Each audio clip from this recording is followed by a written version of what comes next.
dakwa kabur gitu. Makanya kalau ada permohonan tertulis kan lebih ada legalitas gitu teman-teman.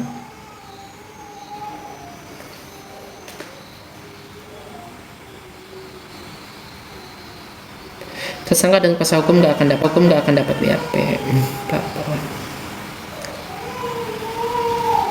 Tapi pendapat para hukum bilangnya kasusnya dipaksakan dan kriminalisasi. Halo.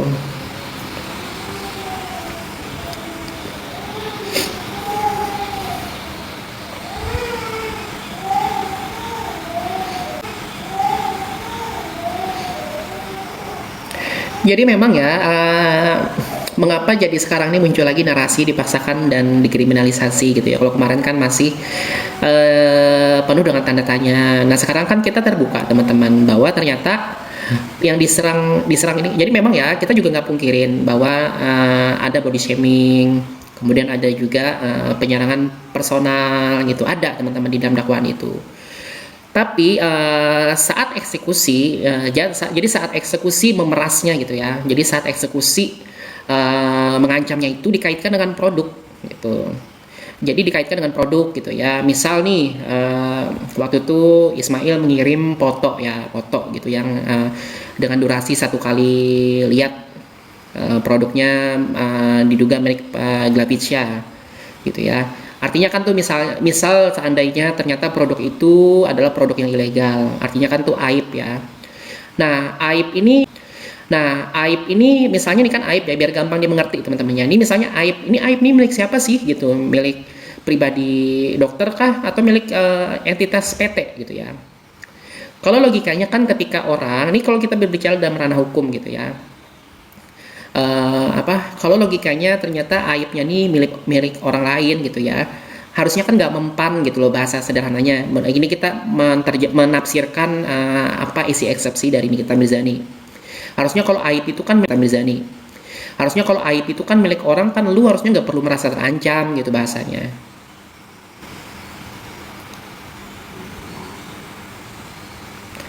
Gitu. Jadi kalau misalnya aib itu milik orang lain kan harusnya nggak perlu merasa terancam gitu, nggak perlu sampai membayar gitu. Tapi kan faktanya bayar, akhirnya terpenuhilah unsur yang pertama gitu ya, unsur menguntungkan diri sendiri gitu. Lalu apakah itu sudah bisa dikatakan memeras gitu ya? Kalau secara faktual memang Dr. Reza mengalami kerugian material 4 miliar itu secara faktual karena ada uang yang bergeser. Tapi ini kan kita berbicara dalam konteks pembuktian pasal, teman-teman. Jadi pasal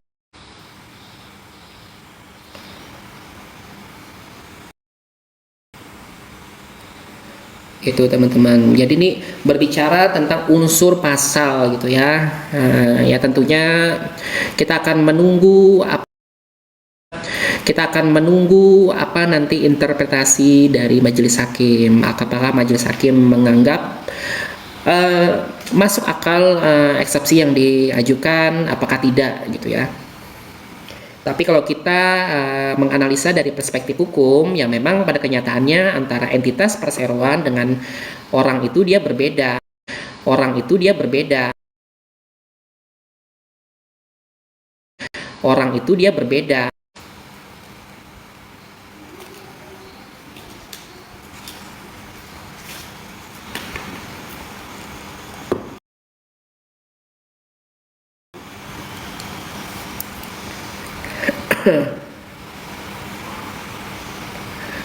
Banyak yang omcen. Kalau BAP dirubah, tersangka harus tahu atau tidak?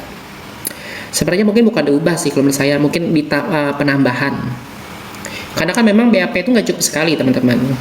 Jadi ketika prosesnya dia naik ke tahap yang berikutnya, ada penambahan BAP. Itu kalau ini ya kita positive thinking, jadi memang ada perubahan ya. Mungkin itu bisa aja yang dianggap sebagai merubah gitu ya. Tapi pada dasarnya baik merubah ataupun penambahan harus dilaporkan gitu.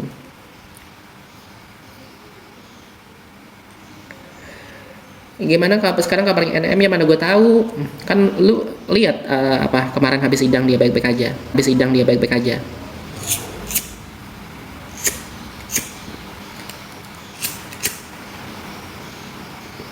Nah, nggak boleh mengubah cerita.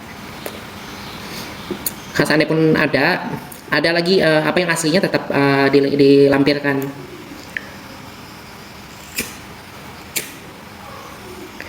Dan biasanya merubah-rubah itu mah tersangka, teman-teman. Kebanyakan tuh tersangka karena misalnya alasannya waktu saat BAP awal tuh saya terintimidasi gitu.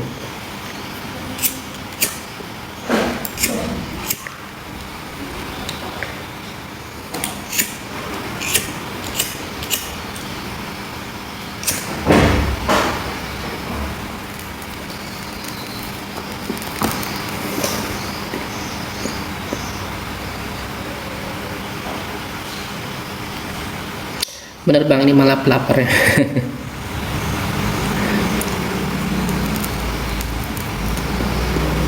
Iya, terintimidasi sama kalian gimana?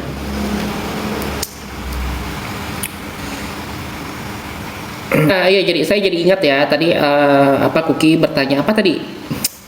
Apa tadi? Apa saya lupa ya?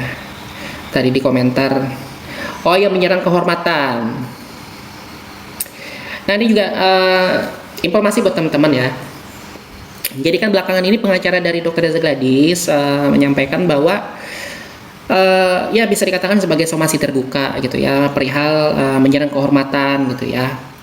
Jadi saya juga nggak setuju ya teman-teman ketika ada orang-orang yang menyerang personal, apalagi ketika mengaitkan dengan orang tua, itu nggak bagus. Kami mengaitkan dengan orang tua itu nggak bagus. Kami mengaitkan dengan orang tua itu nggak bagus gitu ya, karena kalau udahlah yang yang dibahas udah anaknya aja gitu kan, orang tuanya nggak terlibat di masalah ini gitu. Bahkan head speech, head comment tuh udah itu no good gitu teman-teman. Jadi tadi Kuki kan bertanya apa sih menyerang kehormatan dalam hukum gitu ya. Kalau secara definisi umum ya teman-teman, menyerang kehormatan itu secara yuridis adalah segala bentuk perbuatan ya. Jadi segala bentuk perbuatan atau pernyataan yang dapat merendahkan martabat, nama baik, integritas pribadi seseorang di hadapan publik atau orang lain. Jadi hak atas kehormatan kita ini termasuk dalam hak asasi manusia. Hak asasi manusia itu adalah hak fundamental yang kita dapatkan sejak kita masih dalam sejak kita lahir lah gitu ya. Hak yang melekat pada diri kita semua, itu hak asasi manusia sebagaimana dijamin di dalam pasal 28G ayat 1 Undang-Undang Dasar 1945. Jadi bunyinya itu setiap orang berhak atas perlindungan diri pribadi, keluarga, kehormatan, martabat dan harta benda gitu teman-teman. Nah, di dalam undang-undang kita ini ada beberapa pasal yang dapat dijadikan dasar hukum ya terkait delik yang masuk kategori menyerang kehormatan. Ini biasanya berkaitan dengan pencemaran nama baik. Pasal 310 KUHP ayat 1 di situ dikatakan barang siapa sengaja menyerang kehormatan atau nama baik seseorang dengan menuduh sesuatu hal bisa dipidana paling lama 9 bulan. Nah, kemudian di ayat 2-nya dikatakan lagi jika dilakukan dengan tulisan atau gambar misalnya di media sosial ya.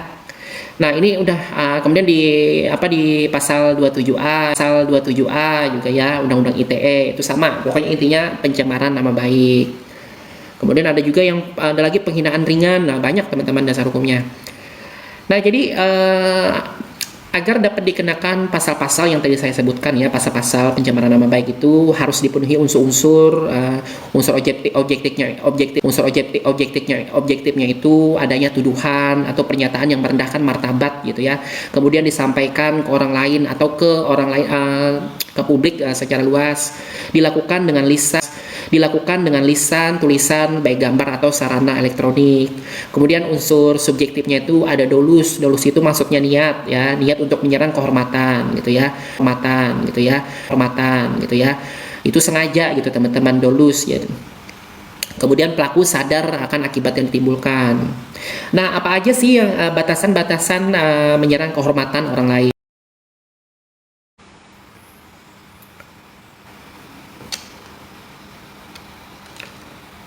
Nah, kemudian menuding dengan kata-kata kasar atau penghinaan, head comment tuh masuk juga teman-teman. Sorry, ini minta verified.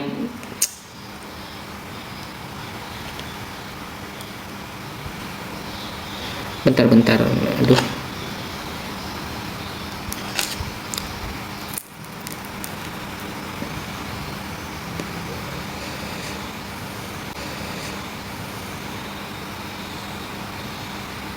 Pengen deh Prabowo kayak Kim Jong Un, tapi kalau aibnya itu benar. Nah, jadi dia nggak boleh, intinya dia nggak boleh fitnah, nggak boleh fitnah. Tapi kan kalau mengumbar aib, misalnya jangan mentang-mentang fakta terus boleh diumbar, nggak. Jadi andai pun fakta, tapi ketika itu membuat unsur asusila itu juga nggak bisa. Nanti teman-teman kena undang-undang ITE itu.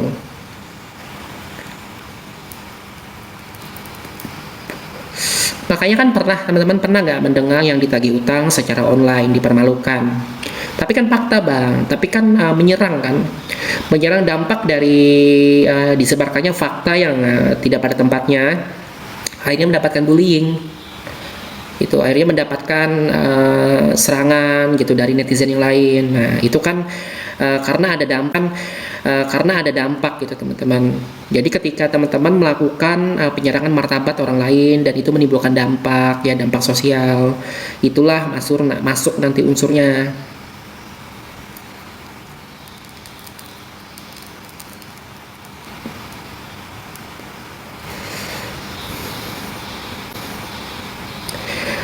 Kan yang post akun mereka sendiri, oke. Artinya kan ini kita berbicara di repost. Nah setelah di repost itu kira-kira ditambahkan caption yang aneh-aneh nggak? Itu nanti unsurnya masuk.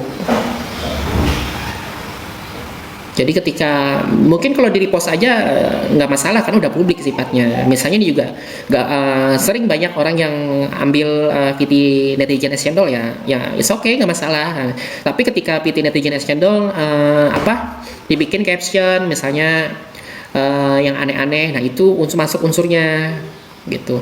Kalau dalam bentuk komentar di kolom komentar itu kan dampak setelah munculnya ini misal ya orang merepost gitu ya, misalnya merepost tanpa caption aneh-aneh, kemudian ada yang berkomentar gitu ya.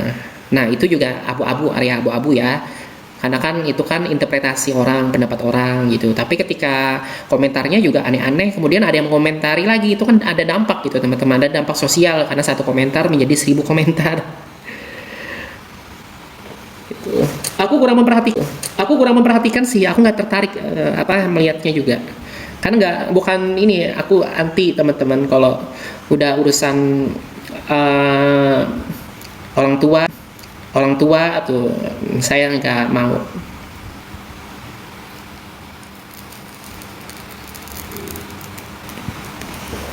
Saya punya teman orang tuanya nyentrik gitu, ya biasa-biasa aja.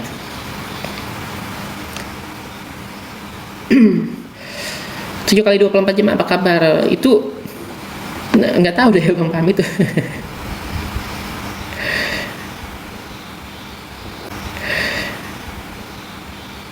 Gitu. Jadi nih kadang-kadang kan kalau di kasus-kasus ini teman-teman, di kasus-kasus pidana, orang yang sedang bersengketa, orang yang sedang berkasus, apalagi menyangkut public figure atau yang mendapat sorotan publik, itu udah biasa yang namanya perang opini, kemudian keluarlah strategi komunikasi di publik gitu.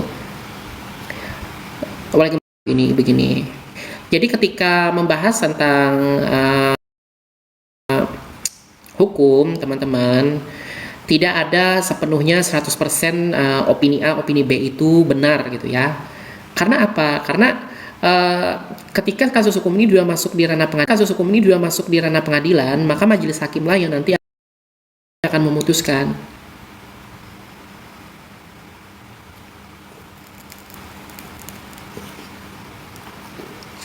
Capek nggak sih bang dengan kasus NM? Saya sih enggak sih, karena setiap harinya kan setiap minggu kan ada update. Jadi setiap minggunya nanti kan ada pergerakan gitu. Jadi ada yang hal-hal yang baru gitu. Jadi ketika muncul hal baru saya nggak jenuh gitu. Artinya kasusnya berkembang gitu ya. Kemudian juga ada hal-hal yang ya menarik untuk didiskusikan gitu. Yang capek tuh ya NM-nya yang capek.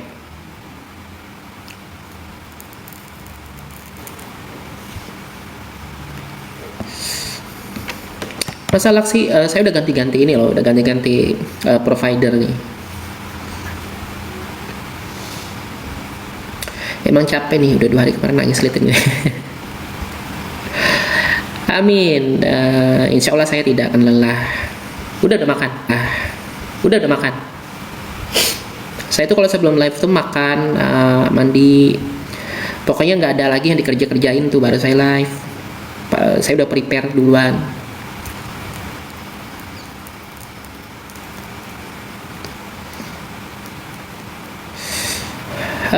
Di sini musim hujan, tapi ini kebetulan lagi belum hujan.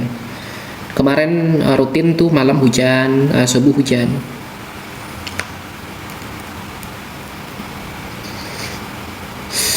Nah, pengacara padel ya, pengacara padel wise gitu ya. Kemudian tahu cara berstrategi, komunikasi, kemudian pembawaannya juga vibes-nya positif gitu ya. Mungkin kalau misalnya channelnya padel itu kemarin pengacaranya modelan kayak begitu ya, mungkin nggak se-wow sekarang gitu. Jadi mungkin pihak Nikmir juga nggak sekesel kayak sekarang kayaknya gitu.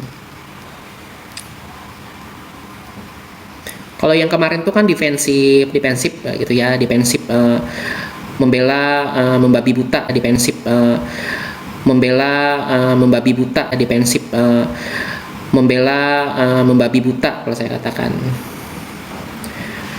Gitu. Karena yang lebih mengherankan kan akhirnya kan mengaku gitu teman-teman, akhirnya mengaku dan meminta maaf gitu ya. Jadi kalau misalnya seandainya itu udah terjadi waktu kemarin-kemarin, saya rasa ada kesempatan untuk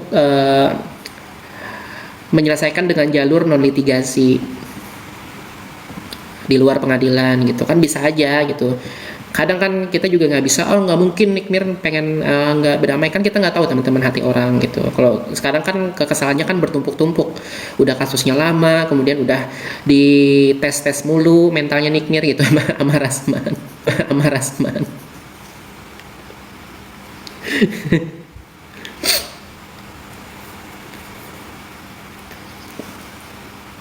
Saya waktu jadi kasus-kasus asusila di dalam penjara tuh bukan berarti dia memperkaos orang, nggak semuanya. Ada yang karena pacaran, itu banyak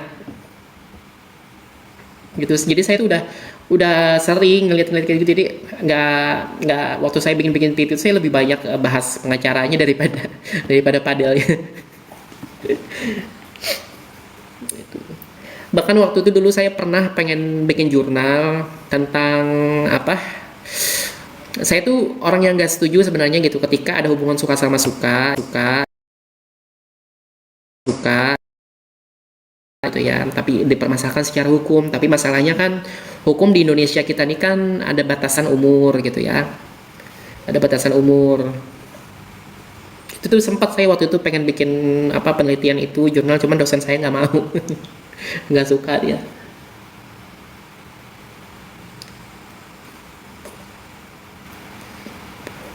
Kira-kira tuh vonis padel berapa tahun? Biasanya ya.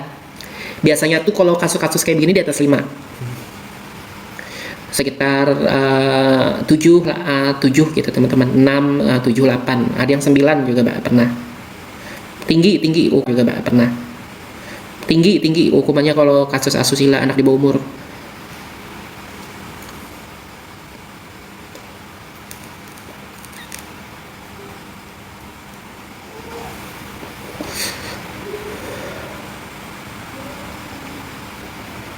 Ya sampai capek saya ngikutin kasus Bang Hotman itu. Maksudnya kok nggak selesai gitu. Sumpah itu alot banget gitu. Belum diponis-ponis juga.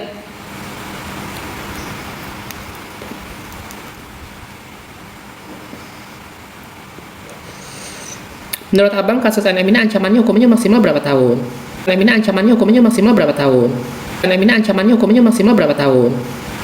Ini kalau kita bicara pasal ya. Kalau kita bicara pasal 27B ayat 2 Undang-Undang ITE itu ancamannya 6 tahun. Kemudian pasal 369 ayat 1 KUHP itu ancamannya 4 tahun. Kemudian pasal 3 TPPU ancamannya hukumannya 10 tahun gitu. Sorry, kan yang memberatkan ini kan TPPU.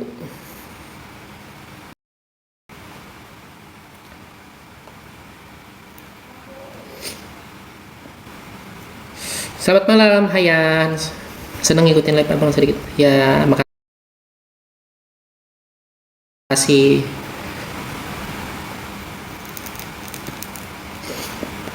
Iya, yang dewasa aja salah benar. Padahal kadang-kadang kan saja salah benar. Padahal kadang-kadang kan anak kecilnya juga kadang-kadang suka kegatalan loh.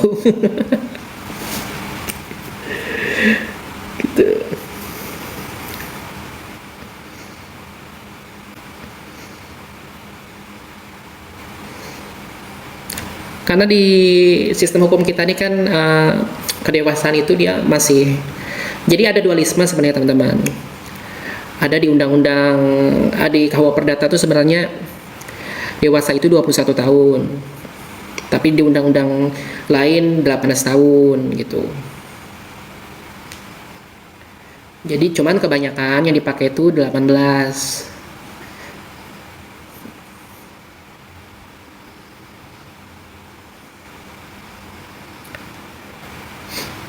Iya betul, itu susahnya nggak kalau masalah perasaan.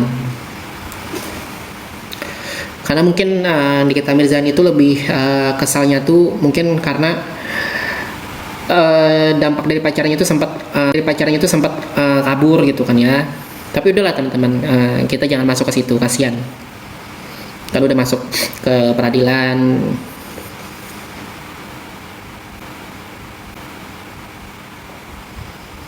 susah jadi orang dewasa mungkin banyak. Makanya saya suka kasih teman-teman, kasih tahu teman-teman saya tuh ya, teman-teman saya, kalau mau pacaran itu kamu lihat dulu KTP-nya gitu. Kadang saya punya teman tuh suka sama pacarannya sama anak sekolah.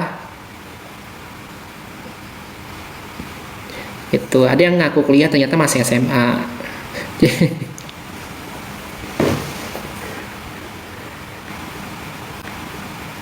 Iya iya iya.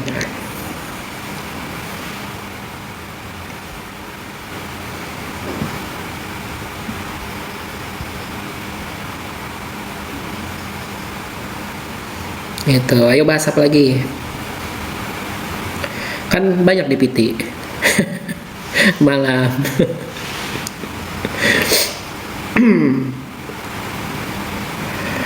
Malam Kak Umu. Iya, titik terendahnya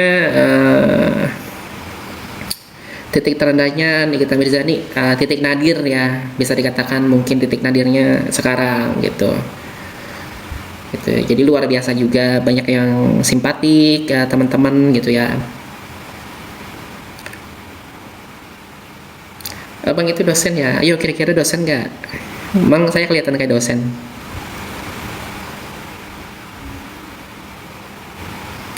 Bahas TPPU. Oke. Jadi pasal 3 TPPU itu unsurnya adalah ketika adanya perbuatan orang yang mengetahui bahwa uang yang didapatkannya itu bersumber dari tindak kejahatan. Apa aja kejahatannya? Kejahatannya macam-macam. Dia ada kategorinya banyak tuh di dalam Undang-Undang TPPU. Salah satunya pemerasan tidak eksplisit disebutkan, tapi ada di poin yang mengatakan bahwa masuk kategori TPPU jika ancamannya di atas 4 tahun. Nah, pemerasan ini kan ancamannya kan 4 tahun, 4 tahun, 6 tahun ya. Pasal 369 sama 27B-nya kan 6 tahun sama 4 tahun. Artinya masuk kategori TPPU. Makanya didakwakan dengan pasal 3 TPPU. Itu. Nah, mengetahui uang nih, bahasa sederhananya, ketika orang mengetahui ini dalam konteks pemerasan, ketika orang mengetahui bahwa uang itu bersumber dari hasil pemerasan, misalnya, kemudian digunakan untuk mentransfer, menghibahkan, mengubah bentuk, ya, artinya dipakai lah duitnya, untuk niatnya menyembunyikan atau ya, setelah dapat uang itu dia mengirim lagi ke adiknya mengirim lagi ke orang tuanya mengirim lagi ke saudaranya, baru dibelikan barang antik, kemudian barang antiknya dijual lagi, kemudian barangnya dijual lagi, kemudian dibelikan tanahnya atas nama orang lain. Nah, itu namanya layering transfer.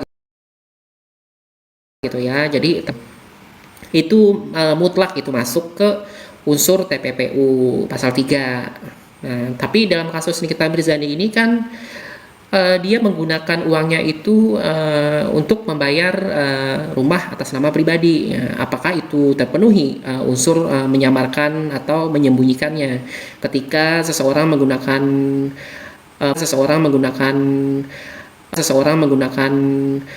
pembayaran atas nama pribadi, itu sangat mudah dilacak gitu ya. Artinya ini kan bisa untuk dibantah.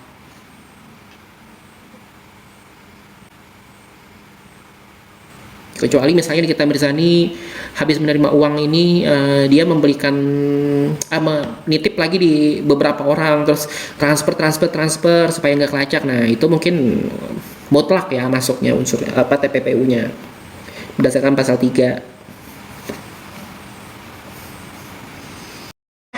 Di TPPUD kasus Nikita Mirzani, Dr. Reza Gadi. Di TPPUD kasus Nikita Mirzani, Dr. Reza Gadi. Di TPPUD kasus Nikita Mirzani, Dr. Reza Gadis dan suaminya tuh nggak bisa dilibatkan. Kenapa? Karena dakwaan tindak pidana utamanya itu kan berhubungan dengan Nikita Mirzani.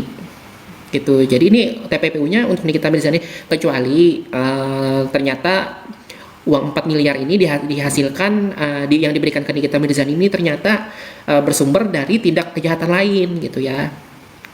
Misal ya teman-teman, misalnya DRG sama suaminya melakukan perbuatan hukum yang lain, tapi itu menjadi kasus yang berbeda, gitu ya. Jadi nggak bisa dikaitkan, gitu. Jadi bukannya TPPU yang memberinya diberikan, ya itu kalau konteksnya korupsi.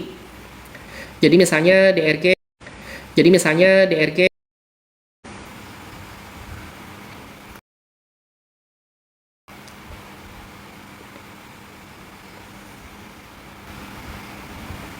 gitu. Jadi teman-teman jangan keliru lagi itu memahami TPPU. Nah ya itu. Makanya kan lucu teman-teman. Kalau dikatakan berniat untuk menyamarkan kan rasanya emang iya sih nggak sih sekali Nikita Mirzani seceroboh itu mentransfer atas nama rumahnya sendiri. Sidang lanjutnya kapan? Minggu depan hari Selasa. Ini tanggal berapa udah? Pokoknya hari Selasa depan. Kalau duit dari halal, duit jual barang yang ilegal, maksudnya gimana nih? Kalau duit dari halal, duit jual barang yang ilegal, maksudnya gimana?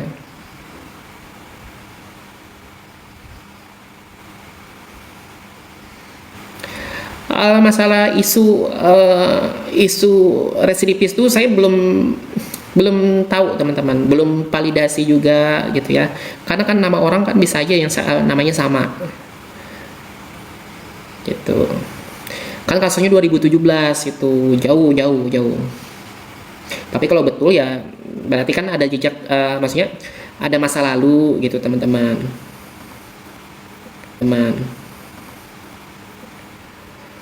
Jadi teman-teman tahu nggak fidusia itu apa? Nggak. Jadi teman-teman tahu nggak fidusia itu apa?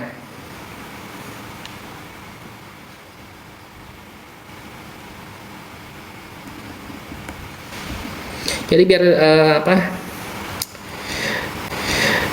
biar nggak keliru ya. Jadi fidusia itu adalah pengalihan hak kepemilikan atas suatu benda. Pengalihan hak kepemilikan atas suatu benda. Benda dari pemberi fidusia kepada penerima fidusia gitu ya, dengan syarat bahwa benda tersebut tetap dalam penguasaan pemberi fidusia. Itu maksudnya kredit motor teman-teman. Jadi kredit motor gitu ya. Jadi motor itu kan secara hukum itu milik leasing, itu penerima fidusia, tapi motor tetap kalian teman-teman pakai ya, dan pegang setiap hari. Jadi kalau teman-teman gagal bayar, leasing punya hak untuk menariknya kembali ya, karena dia pemilik hukumnya via perjanjian fidusia.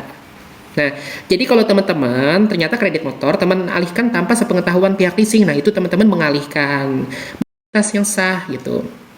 Iya, penggelapan. Jadi penggelapan fidusia itu biasa begitu.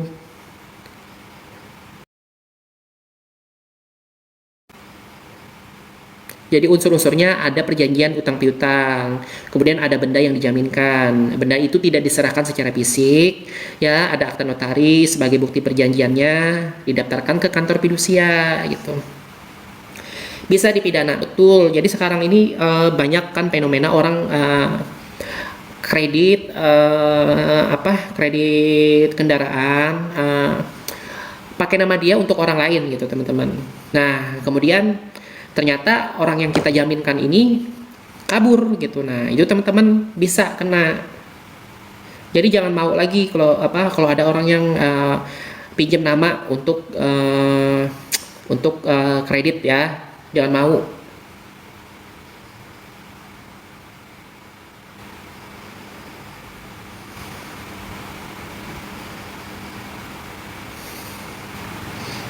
Sidang Selasa depan agendanya apa? Sidang Selasa depan itu agendanya replik jaksa.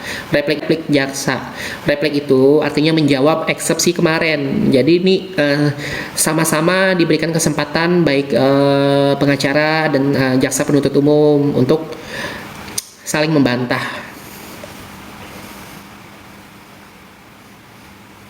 Iya, di kampung-kampung banyak. Bisa dilihat. Iya cuman itu valid gak orangnya, siapa tahu salah teman-teman. Nanti teman-teman keburu fitnah. Kalaupun benar kan nggak ada korelasinya sama kasus. JPU itu gunanya apa? JPU kan namanya jaksa penuntut umum. Jadi JPU itu adalah pihak yang menuntut seorang terdakwa gitu. Jadi tugasnya menuntut. Bahasa sederhananya teman-teman. Iya duplik, jawaban lagi, tanggapan lagi. Baru nanti putusan sela. Baru hakim mutusin.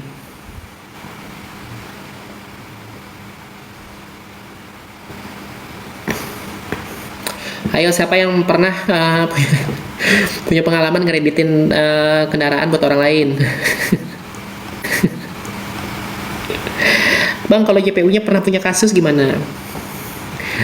Iya namanya ini teman-teman, namanya oknum itu pasti pernah melakukan kesalahan baik secara administratif, baik segala ini. Tapi faktanya kan masih diaktifkan kan, artinya kan dianggap oleh institusinya jaksa tersebut belum fatal kesalahannya.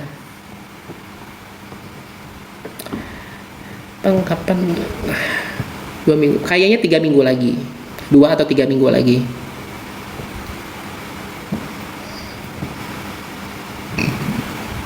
Jaksa ada celah,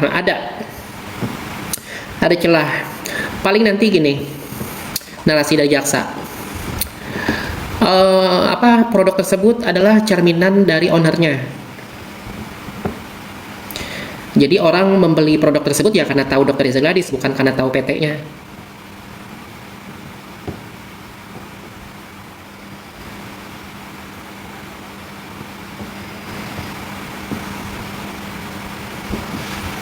Sidang jaksa besok, iya pembacaan replik. Bukan putusan jaksa, kemungkinan duplik. Jadi kemungkinan duplik. Jadi 1-2 minggu ini masih jawab-jawaban. Minggu ketiga nanti ada putusan hakim ya. Ingatin yang memutuskan tuh hakim. Kenapa bukan PT yang dirugikan? Nih. Ini biar teman-teman nih biar teman-teman ingat ya. Jadi ini kenapa bukan PT yang dirugikan versi eksepsi Nikita Mirzani ya. Jadi teman-teman di dalam dakwaan jaksa ada frasa yang mengatakan bahwa akan rusak kredibilitas Dr. Reza Gladys sebagai dokter, rusak gara-gara produk itu dijelek-jelekan. Nah udah clear ya di situ ya. Jadi jaksa mengatakan bahwa di dalam dakwaan Nikita Mirzani ini loh menjelek-jelekan produk Glavizia gitu ya. Jadi hancurlah kredibilitas Reza Gladys sebagai dokter.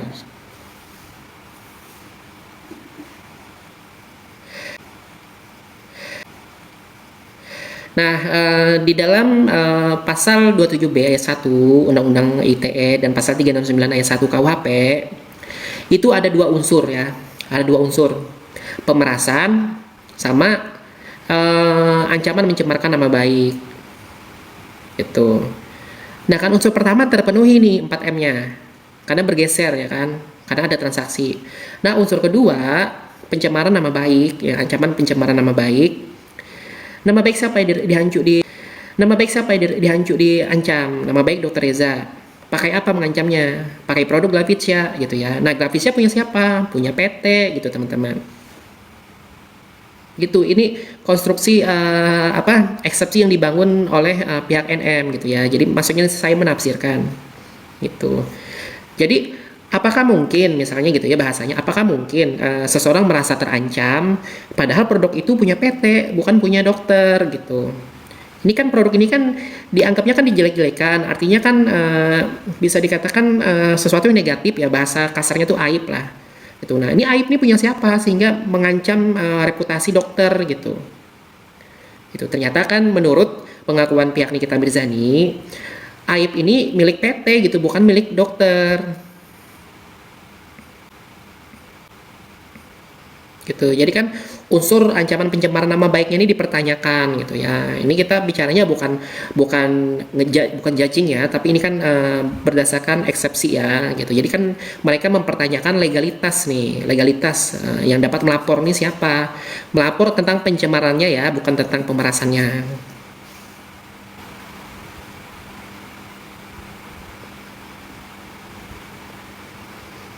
Harusnya PT melapor.